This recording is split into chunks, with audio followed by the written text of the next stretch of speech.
Gravando, bola rolando. Bom, essa é a Adriana Shiraishi. Ela é mãe do Luan, pedagoga e historiadora, professora dos anos iniciais em escola municipal e da rede particular. Ela também atua na oposição do Simpro, que é o Sindicato dos Professores de São Paulo, e é militante pela Organização Social Libertária. É redutora de danos pela Cracô Resiste, que é uma iniciativa que joga futebol de rua com os moradores ali da região da Cracolândia todas as quinta-feiras à noite, ali próximo da região do Teatro de Container, conhecido nosso aqui da área. E também ela é integrante de times mistos de várzea daqui da cidade de São Paulo, como o União Lapa e o coletivo Rosa Negra Ação Direta e Futebol, ambos com atuação política e social por meio do futebol. Dri, muito obrigada por ter aceitado o nosso convite para essa conversa. E eu queria começar te perguntando como surgiu o seu interesse em jogar futebol. Eu acho que, antes de tudo, eu queria agradecer muito o convite. Fazia tempo que eu não assistia um espetáculo, uma peça, e eu acho que as peças, elas vêm muito no lugar dessas brechas que a gente tem na nossa vida para sorrir, para poder estar junto. E ainda vindo dessa semana, né, que a gente viu tanta... A gente está vendo o Rio Grande do Sul sendo alagado, inundado. A gente está vendo Maranhão agora sendo também alagado, inundado. A gente está vendo um monte de guerra. E daí vir para uma peça, e uma peça tão boa que eu pude sorrir muitas vezes, foi um ato muito generoso da parte de vocês. Queria agradecer antes de tudo. Bom, jogar futebol para mim, acho que a peça disse muitas coisas da minha vida, né? Mas eu acho que já era anterior ao meu próprio nascimento, porque, enfim, o meu pai jogou futebol, ele jogava com o irmão dele, eles foram atletas, de fato, de futebol de salão. E essa expectativa, ela foi passando para toda a família, né? Tanto que hoje em dia eu ainda jogo, estou na várzea. O meu irmão, ele joga futebol de salão profissional pelo time Corinthians hoje em dia, mas participou aí de inúmeros times antes disso. O meu outro irmão jogou no Flamenguinho de Guarulhos um tempo, né?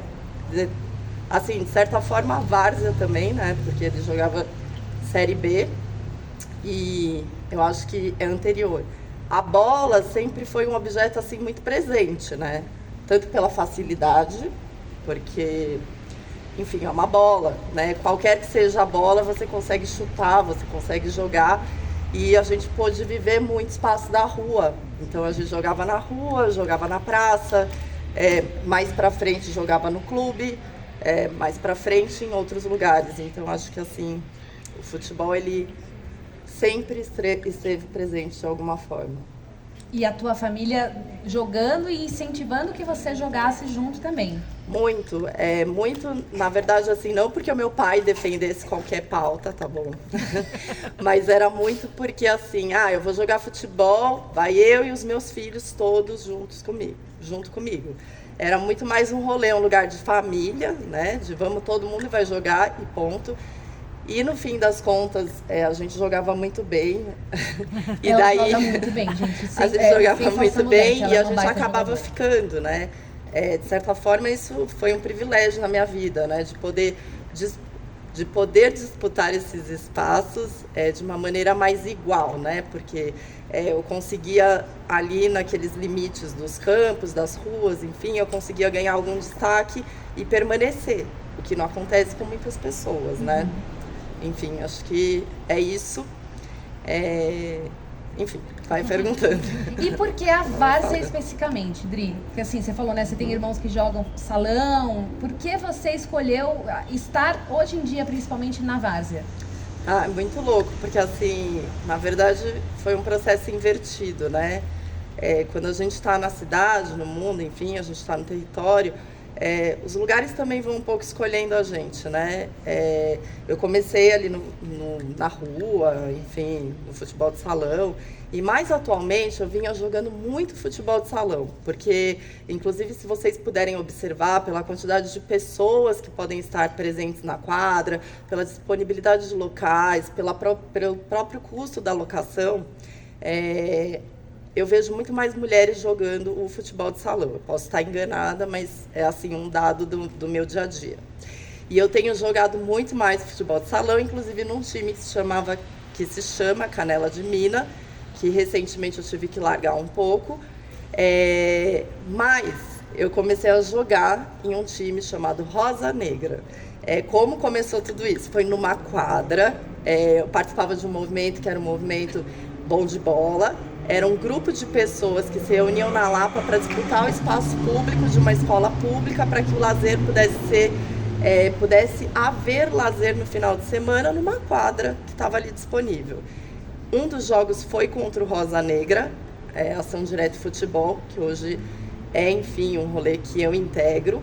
Mas a gente fez esse jogo, terminou o jogo, teve uma roda de conversa, a gente conversou e entre todas as coisas que foram conversadas, alguns princípios combinaram muito com coisas que eu acredito, né? Um deles era a transformação social, a outra era a horizontalidade, a outra era o apoio mútuo, entre outros ali que foram aparecendo na conversa. Entrei para o Rosa Negra. Nisso que eu entrei para o Rosa Negra, Ação Direta Futebol, a gente foi jogar em um CDC, que é o Bento Bicudo, que é um campo de várzea, famoso Bicudão, contra um time chamado Catadão na época, né? Eu acredito que esse, de fato, tenha sido meu primeiro jogo inteiro de várzea. Eu já tinha jogado ali na beirada do campo. Que ano isso, Dri? 2015, não sei, tô tentando lembrar, tá? 2014, talvez, acho que 2014. Que foi, inclusive, o surgimento do Rosa Negra, né? Enquanto time, a gente jogou esse jogo e passou a frequentar esse espaço também, e com isso eu também passei a frequentar, e eu comecei a ir para outros espaços de várzea. E é muito lindo, assim, né? Porque se você vai vendo as várzeas paulistanas, você vai vendo diversos desenhos de campo também, né? Tem um campo ali que ele é todo torto, eu não vou lembrar os nomes, tá? Mas o campo ele é todo torto. Ele vai beirando a marginal, beirando a marginal, beirando a marginal, o campo é torto, seguindo a marginal. Você vai para os campos das vilas, né, nas comunidades, daí tem campos centrados, e daí a vila em cima, tem outros que são mais para cima, e a vila um pouco mais para baixo.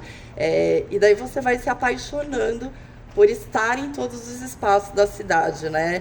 Espaços que são de todos e de todas nós por direito. Enfim, e daí, ao longo do tempo, eu fui ficando na várzea. Vou falar que o Bento Bicudo, das minhas experiências, ainda que tenha sido, talvez, a mais longínqua, a que eu mais vivi, eu fui percebendo que, em relação a condições de campo, não era um campo que tinha ali uma manutenção, enfim. A gente encontrava de tudo no campo, e se fosse ver, na verdade, era até perigoso jogar nesse campo, né? Era um campo com muitos cacos de vidro, pedaços de telha, o vestiário tinha condições assim que não eram muito legais, mas também foi o campo que, durante um tempo, com uma amiga minha, chamada Núbia, do Rosa Negra, a gente conseguiu tocar um projeto com as mulheres da comunidade ali do CDC Bento Bicudo, que a gente fazia um treino de futebol com elas, lógico que no horário que era largado, que era do meio-dia, e autorizado, e no fim das contas de graça, com as mulheres ali do entorno. E daí a gente conseguia ali completar os times. Foi uma experiência bem bacana, que durou mais ou menos um ano, né? Eu acho que, só para contar assim, né, que também tem as condições dos campos, né? Tem campo que a gente vai que é muito mais bem cuidado, tem campo que a gente vai que não é nada cuidado, tem campo que a gente vai que tem muita grama, tem campo cuidado que a grama é muito alta, tem campo que a gente vai que não tem nada de grama, né? No dia de hoje, por exemplo, eu estaria lá jogando com a terra seca voando na minha cara, né? Então, é isso, a gente também vai se apaixonando um pouco pelas condições ali, e pelas mudanças, né, de campo. Você vai estudando, vai entendendo o campo também durante o jogo, né, quando você é visitante. Então, acho que é um pouco isso sobre a várzea. E eu não consigo mais largar a várzea de verdade, assim, até quando eu conseguir jogar, até quando as minhas pernas aguentarem, como diria o samba, eu vou estar jogando. Dri, e você sempre enxergou no futebol uma maneira de atuar política e socialmente? Para você, as duas coisas sempre tiveram interligadas? Ou começou como um lazer e aí a questão política começou a permear? Né? Porque, claro, assim, a nossa atuação, ainda mais sendo mulher na sociedade patriarcal, todo o nosso posicionamento é político. Mas para você, sempre uma coisa esteve claramente ligada à outra, ou foi com o passar do tempo? Não, com certeza não. Assim, eu acho que do mesmo jeito que eu fui ganhando uma consciência de mim enquanto diversas mulheres e das diversas mulheres que convivem e que não convivem comigo, eu também fui ganhando, fui entendendo e fui tendo essa consciência ao longo do tempo, né? Funciona também um pouco parecido com consciência de classe, né? A gente vai entendendo quem é o explorador e quem é o explorado ao longo da nossa trajetória. E pensando em futebol, grande parte da minha vida, o futebol foi esse lugar de lazer, né? Lazer, lógico que eu via sempre uma disputa, né? Nunca foi tranquilo. Sempre vi uma disputa, uma indisposição dos meninos quando eu ia entrar. Nossa, era assim, era realmente uma indisposição mesmo, assim, nossa, vai entrar. E no fim das contas sempre provar, que foi um pouco o que aconteceu com a Leona durante a peça, né? Eu acho que assim, eu fui ganhando, entendendo, né, tendo essa consciência de que o futebol é extremamente, totalmente político, mas quando eu entrei no coletivo de fato, quando eu passei a integrar o Rosa Negra Futebol Clube, Ação Direta e Futebol, principalmente sabendo da história anterior do Rosa Negra, né? Porque o Rosa Negra ele foi fundado em 2014, mas em 2013 ia ter a Copa do Mundo. E o Rosa Negra participou da Copa Rebelde que teve, e algumas pessoas do Rosa Negra faziam parte do Comitê Popular da Copa, que disputava os espaços públicos que são nossos como direito social, né? Espaços de lazer, inclusive os estádios, né? Que cada vez mais elitizados vão jogando as pessoas para fora deles, né? Para a população como um todo para fora deles, e vai entrando quem pode, né? Quem pode pagar.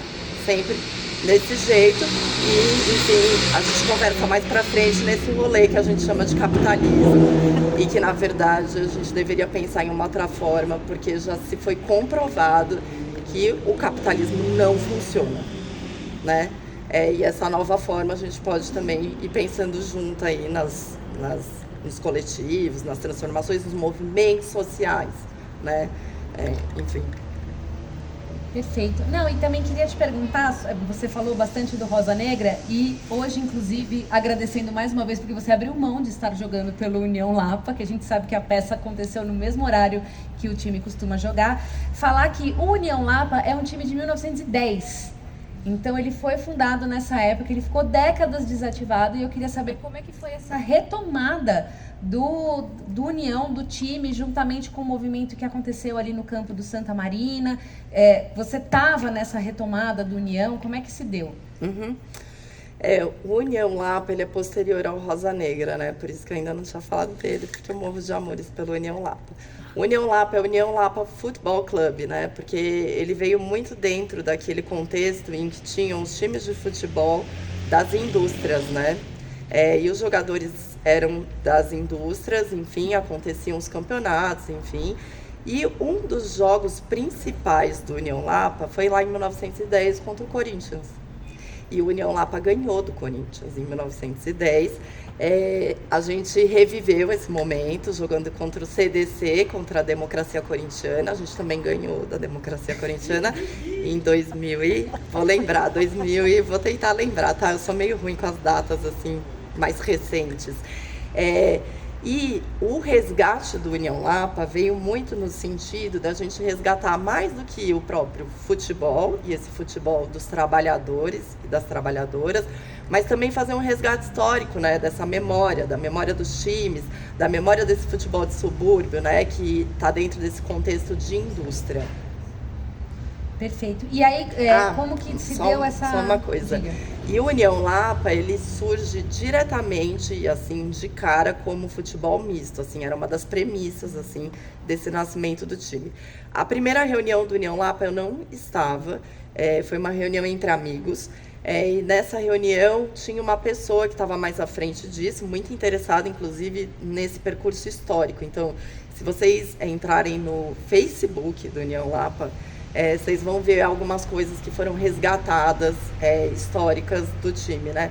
Na verdade, basicamente tudo é histórico, mas do que a gente conhece como que é histórico, alguns documentos, algumas fotos, se eu não me engano tem até relato oral, né? Tem essa oralidade também resgatada contando um pouco do time. É legal falar que o União Lapa é um time que joga no espaço do Santa Marina, no campo do Santa Marina, que fica ali próximo ao bairro da Barra Funda, não mais, né? Fechou?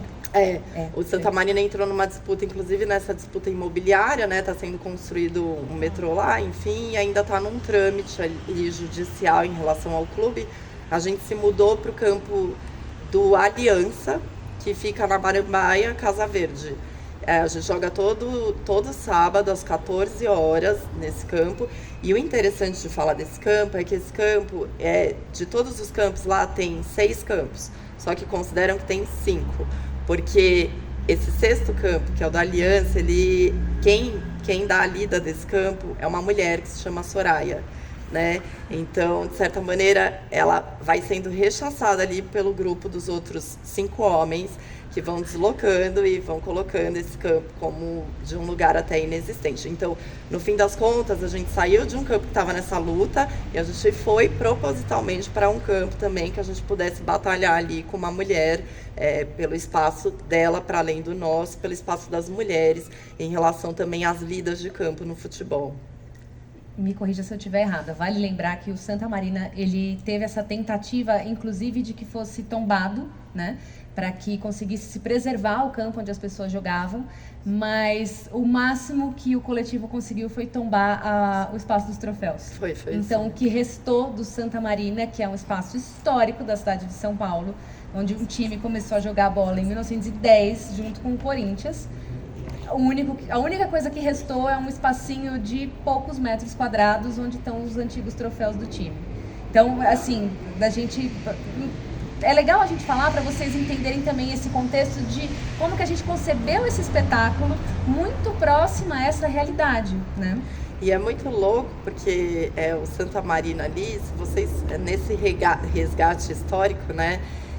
Para além das ligas de futebol de bairro ali e tudo mais, também tinham todas as outras coisas que vinham com as associações de bairro, né? Então tinham os bailes, tinham as festas, né? É bem legal, assim, de ir retomando, vendo. O nosso primeiro jogo de refundação foi contra o Pinguim, aqui da Moca, né? Que também vem de um time que era operário da Antártica, né? Então foi um resgate, assim, foi proposital também, esse nosso primeiro jogo, né? Até foi uma revista tirar foto, a gente fez umas poses lá, como se fosse o time das antigas e tudo mais, assim. Foi bem interessante o processo. E foi contra o Pinguim.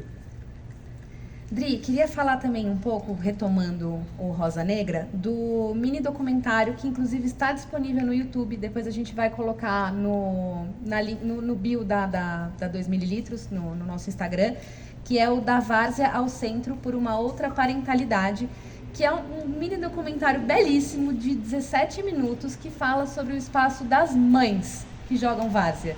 E aí teve uma fala sua que eu até me arrepia lembrar, que eu fiquei extremamente emocionada de você falar que logo depois que o seu filho nasceu, quando ele tinha 6 meses, você voltou a jogar bola e que tinha um combinado do time que quando o seu companheiro, o pai dele, fizesse um sinal que ele precisava mamar, todo mundo parava o jogo, ela amamentava o Luan e depois voltava. E aí tem uma fala muito legal de outras mães sobre o estar em campo e participar de esportes coletivos, e onde vai se criando uma espécie de criação coletiva também dessas crianças, né? Como, para além de poder possibilitar que as mães joguem, que as crianças estejam sendo cuidadas por pessoas que não são as mães. Uhum. Não, é muito louco isso. O documentário, na verdade, eu aconselho, eu vou contar pouco para vocês assistirem, tá bom? Mas tem algumas personagens, e as personagens todas escolhidas são integrantes do Rosa Negra. Que também são integrantes do União Lapa, assim, metade das que estão ali também jogam no União Lapa. E cada uma fala um pouco da sua realidade, de si, enfim.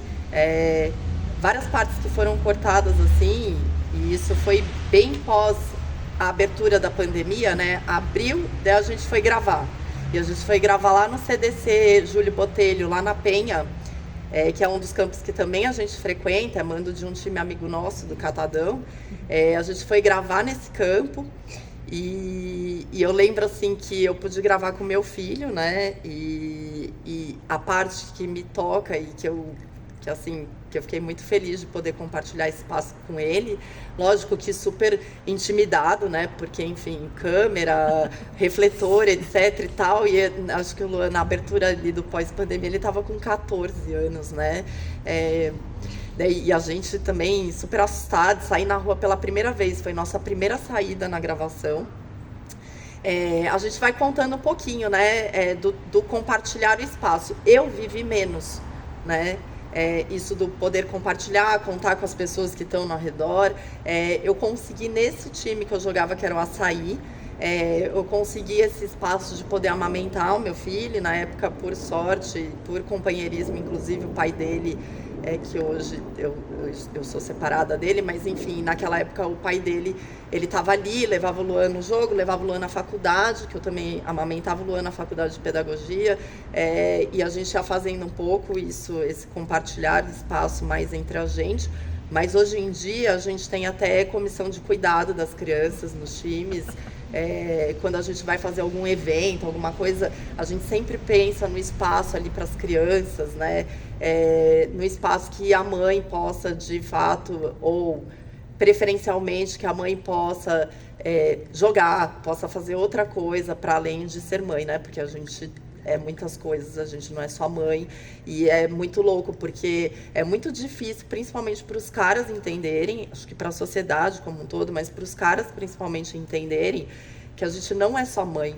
Quando vocês falam ali na peça de vocês, né, desse impedimento das mulheres de 40 até 80 ali, com a reabertura, inclusive, o que acontece? Nesse período, as mulheres elas foram impedidas de jogar futebol, principalmente baseado num discurso médico, que falava que a mulher que dividia binariamente a sociedade, falava que tinha o papel do homem, o papel da mulher.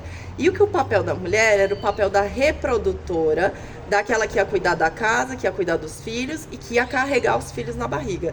Então, se essa mulher fosse jogar futebol, o que poderia acontecer? Poderia causar problemas no corpo. Se depois ainda continuasse jogando, ia deixar de ter os cuidados da casa, cuidado do filho, etc e tal.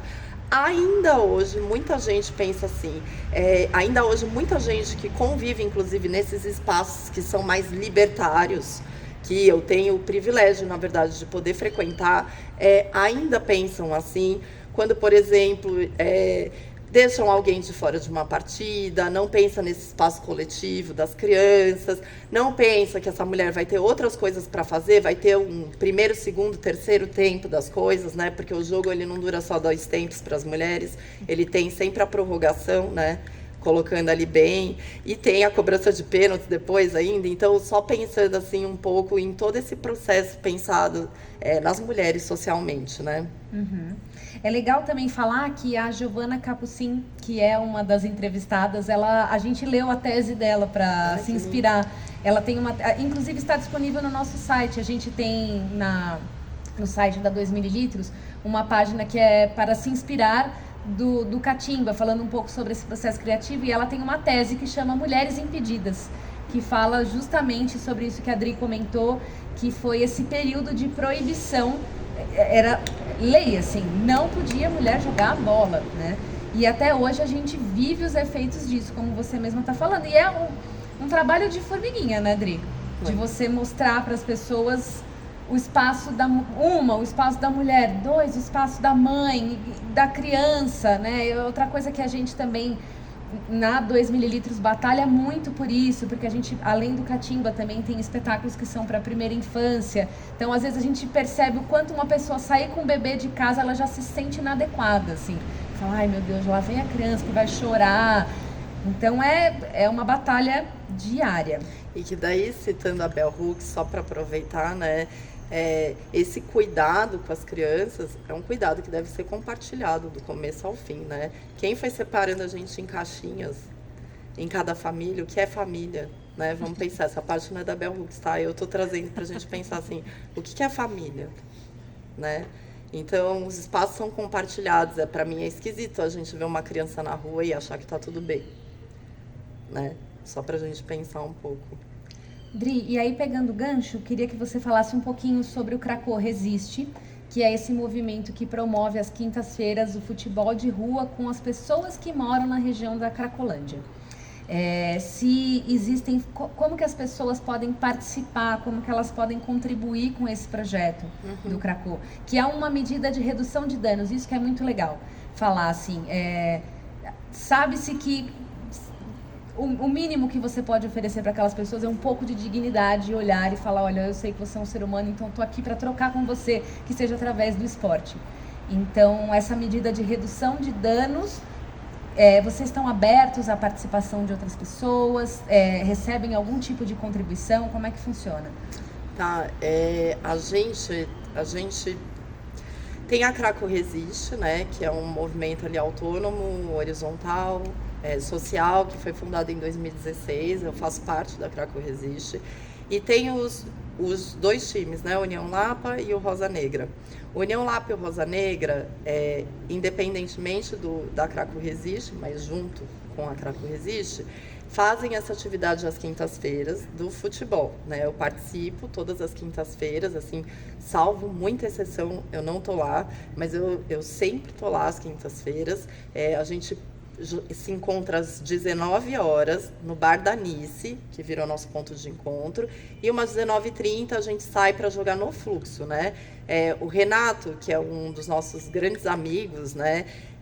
Ele vive nessa situação aí, socialmente, enfim, ele tá ali nessa situação de rua, e ele tá não necessariamente de rua, porque ele mora em um quartinho que fica ali na região da Cracolândia, e a gente sai junto com ele, vai lá jogar no Fluxo, e assim, é muito louco, porque é um lazer inclusivo, né? E eu acho que um dos pontos, quando a gente fala na pauta de redução de danos, a gente tem que pensar muito num lazer inclusivo, a gente tem que pensar em medidas que não vão encarcerar as pessoas, porque assim, quando a gente pega uma pessoa ali e fala assim, ó, você vai lá, você vai ter que se cuidar, você vai ter que se guardar, não vai usar droga de jeito nenhum, você está encarcerando essa pessoa, né? A gente tem que saber o que as pessoas precisam antes, a gente precisa entender que essas pessoas precisam de moradia, que é um dos pontos que em vários lugares, vários países do mundo já foi visto, já foi repensado, pensado, que a moradia é um ponto ali crucial.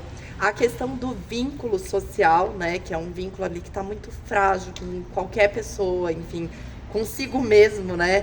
É algo, enfim, para a gente pensar. Fica o meu convite. Quem quiser aparecer, lógico que a gente não vai pegar e vai aparecer todo mundo de uma vez, porque senão também, né? Não é assim que funciona, mas quem quiser aparecer pode escrever no Instagram do Rosa Negra ou no Instagram do União Lapa. Pode ir lá para assistir, para estar junto, para fazer a distribuição de alguma coisa. Se tiver uma ideia legal para trazer e propor também, ideias são muito bem-vindas, né? Porque sempre a gente acha que a gente tem a melhor ideia, né? Só que, gente, sempre alguém vai ter uma nova ideia, né? A gente está sempre ali pensando a partir do que os outros e das outras pessoas estão pensando, e a gente sempre vai criando coisas novas ali, muito legais, muito potentes. Então, quem quiser aparecer, aparecer. Às quartas-feiras rola um cinema no Fluxo. Esse cinema acontece de 15 em 15 dias, e esse tem que procurar no Instagram da Cracô Resiste. Também todo mundo está convidado a aparecer nesse cinema. O cinema também é muito legal, o pessoal senta lá, se diverte, dependendo do filme, rola lá vários debates, é muito legal. Também nesse lugar, né, de lazer inclusivo, né? É muito louco falar de lazer inclusivo, na verdade a gente só devia usar a palavra lazer, né? Mas enquanto a gente não aprender que tudo tem que ser inclusivo, né? Então a gente usa lazer inclusivo. Mas enfim, a gente, quinta e quarta, todas e todos estão convidados a participar, é só escrever. Tem um Pix também, porque a gente tem muitas questões materiais, né? Desse lugar das materialidades. Tem as coisas que acabam, tem bola, vira e mexe, estoura debaixo de um pneu de caminhão. As coisas, no fim das contas, a gente deixa lá também, elas acabam também, vai estragando.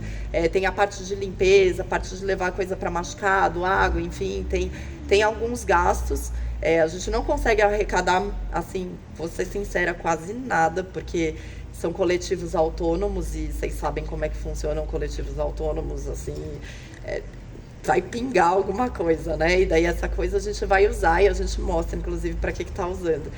Mas é futefluxo10@gmail.com. Eu acho que é isso, eu mando. Gente, que a gente deixa tudo lá no nosso Instagram. E daí é isso, né? Tem a parte da materialidade, tem a parte do estar. Participar também das coisas que vão rolando, também acho que são jeitos, né? Que nem, por exemplo, vir para essa peça já foi uma participação. E hoje, por exemplo, tem uma amiga e um amigo que estão lá no Sol e Sombra. Não vou saber falar o endereço certinho, mas ela e ele estão vendendo artigos de 2 times de várzea, um deles é o Rosa Negra, Ação Direta Futebol, e outro é o Catadão, justamente para ter fundos ali para movimentar as coisas, né? O Rosa Negra, ultimamente, precisa de muita ajuda, muito nesse sentido, para principalmente movimentar esse futebol no fluxo na quinta-feira. O Sol e Sombra é um bar que fica ali na região da Vergueiro, e eles têm como temática principal o futebol, e aí esses encontros acontecem lá. Eu queria saber se alguém tem alguma pergunta para fazer para a Adri, se alguém tem alguma curiosidade. Eu vou só pegar, enquanto vocês estão pensando, eu vou só pegar a camiseta dos 2 times aqui, tá? Que eu não pus porque... Ai, hoje eu não tô aguentando de calor e elas têm manga. Juro, elas têm umas mangas e daí eu tenho uma questão com manga, gente. Se vocês forem me ver jogar ou jogarem comigo algum dia, também estão convidadas e convidados, vocês vão ver que eu sempre pego e faço assim, ó, com as mangas da camisa, tá? Só em jogo que não pode mesmo, ó. Essa é a camiseta do Rosa Negra. E essa daqui é uma das, tá? Tem algumas. E essa daqui é a do União Lapa. E daí tem algumas também. Ó, tá vendo? A do União Lapa tem bem a bola de futebol, né? Que é a bola ali. De capotão. Aham, capotão. Antiga, que é justamente para retomar. Vocês podem também contribuir comprando o merchandising dos times que está disponível nos Instagrams deles. Mas é isso. Alguém tem alguma pergunta? A Adri falou que ela queria também apresentar o livro, né, da Ira Bonfim. Sim, ó. Esse livro aqui, na verdade, essa mulher aqui, ela é uma grande inspiração.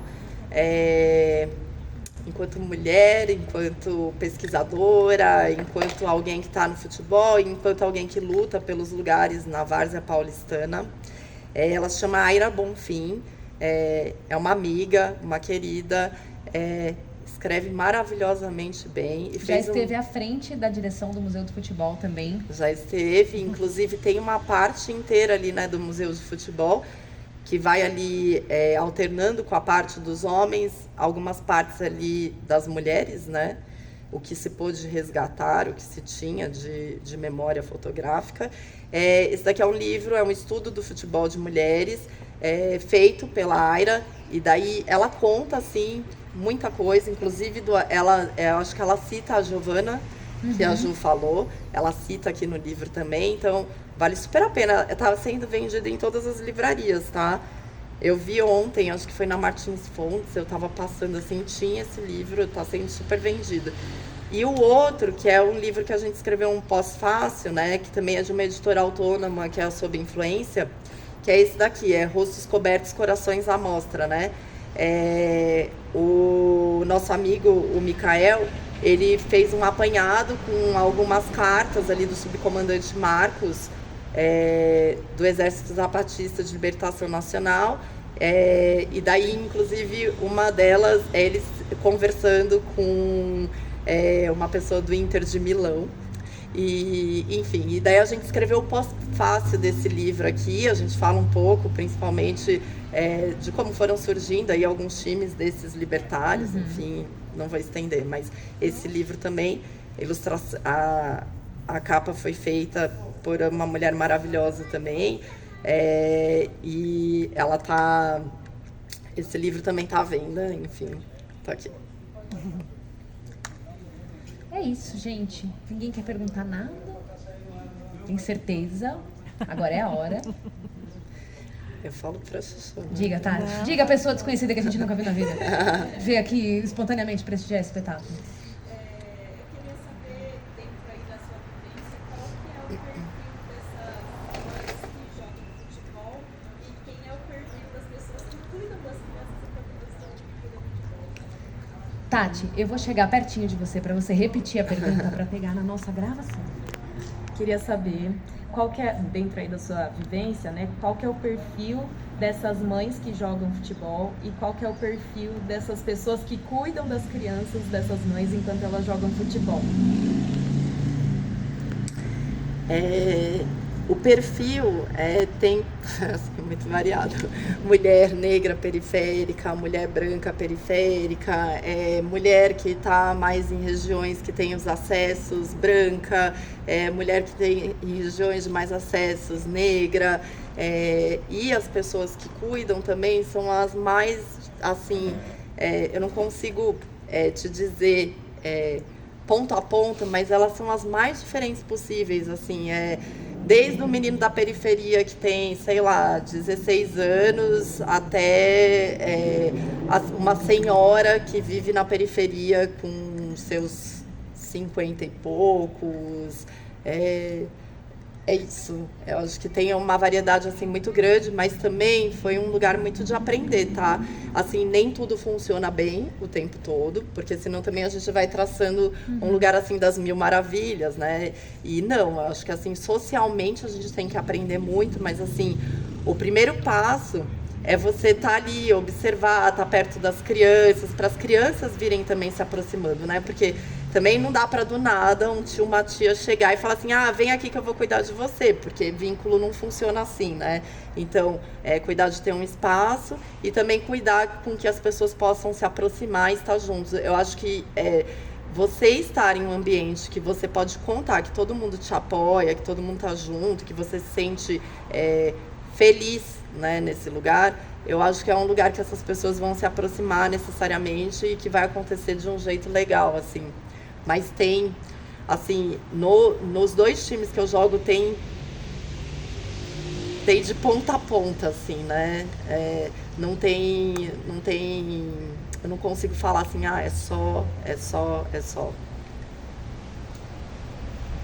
Maravilha. Mais alguém? Alguma dúvida, alguma curiosidade? Rosa Negra ou Pirapora da Vila Paulicéia? Asa negra, né? Mas eu queria uma camisa do Pirafora aí, uma camisa bonita. Pronto, só pegar. Gente, então gostaria de agradecer mais uma vez e pela sua presença, pelo trabalho que você faz, que é muito inspirador, assim, pra gente. A gente entende, assim, o que é muito precioso dessa peça pra gente é que a gente entende que o futebol e o teatro movem paixões e multidões, assim, né? Claro que o teatro move muito menos multidões do que o futebol, mas que a gente tem essa coisa do olhar apaixonado para as coisas e entender a função social que tem, cultural, inclusiva, é isso que você falou, né? Não devia ser inclusivo, mas a gente ainda opera por essa lógica. Então, dizer que assim, foi maravilhoso encerrar esse ciclo de Cartão Vermelho com a sua participação. Agradecer a vocês que ficaram aqui para participar dessa conversa também. A gente se apresenta ainda amanhã aqui às 16 horas e a partir do dia 25 de maio até o dia 2 de junho a gente vai estar em cartaz lá no Museu do Futebol. Então, convido todo mundo a voltar também e divulgar. Se vocês gostaram, indiquem aos amigos, às amigas. Se vocês não gostaram, deixem que as pessoas tomem suas próprias decisões sozinhas, tá? E é isso, gente. Muito obrigada. Até a próxima.